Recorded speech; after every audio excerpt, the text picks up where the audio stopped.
Hi everybody, it's Casey Williams. I doubt anybody would say that the Toyota Corolla is a bad car. In fact, the little car is renowned for its durability, efficiency, and just overall comfort for the price that you pay for one. But a lot of people would say they don't need a sedan and they don't need a hatchback in a crossover world. Well, the vehicle that Toyota has this year, I think it's going to take care of them. It's the 2022 Corolla Cross. Let's go look at it. Toyota used to have a Corolla-based crossover. It was called the RAV4. But over the years, the vehicle has grown and it's now based on the Camry chassis, so more of a mid-sized crossover, which gave Toyota some space to create another smaller crossover for the Corolla crowd. And that's what we have here. And you can tell from the outside, the Corolla Cross really does share a lot of the family traits with the smaller Corolla sedan and hatchback. The front end, the traditional grille for Toyota, I like this. I like the squinty headlamps. It gives it a mean little face. I like it. Looks really nice. Come around the side of it. Again, it looks like somebody just took a Corolla sedan, made a wagon out of it, and kind of ballooned it a little bit. But I think it works out really well for the vehicle. Looks nice, looks well planted. Black rails up here with the roof rack, so you can put all your gear right on there. Your boats, your bicycles, skis, whatever you want. Come around the back. I even like this little chrome detail in here. It says Corolla Cross. It's very nice. It looks, from the outside, there's a lot of Lexus in it. It feels a little more upscale than you would expect it to. And I think it looks good. Power hatch. This is the XLE Luxury Edition, so it's got some more of the features on it. Make it a little more comfortable. Inside, I think a pretty roomy cargo compartment. Pretty much a full-size spare underneath of it. JBL audio speakers are back here. And of course the seats fold down to extend the space. So for a vehicle that's, again, kind of compact, kind of small, I think there's a lot of space back here. Well, moving inside, you can also see the Corolla design traits. And that's actually a compliment to the Corolla, because the Corolla has really been elevated in the last couple of years, last two generations especially, with a much nicer interior, just a lot more features in it, padded dashboard, stitching. Again, just looks nice.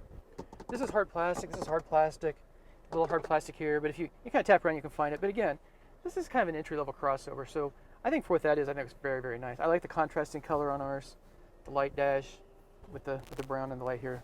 Looks very good. These are soft tech materials, so it's just a nice vinyl, so you can scrub them down, wash them down. If your kids make a little bit of a mess, or you get a little bit of dirt in here from bicycling and doing outside stuff. Heated seats in the front, nice thick leather-wrapped steering wheel. Got dual zone automatic climate control. This has the JBL audio system, so it's the up-level audio system, power sunroof. I really like the touchscreen. It's very simple, very easy to use. You've got the main menu here, audio, map, if you get the right app. You can also connect through Apple CarPlay, Android Auto. Phone's down here. Got wireless charging for your phone. This does not have wireless CarPlay and Android Auto, so you're going to still bring your cord if you want to connect, but you connect with Bluetooth that way as well. Very easy. But I like this. I like the volume knob, tuning knob. The screen just looks good, easy to use. Also has a lot of safety gear. You're going to have your family in here, and just because you're spending a little less money, doesn't mean you should have less safety. So you can get adaptive cruise control, has lane centering steering. It's got the lane tracing system in it.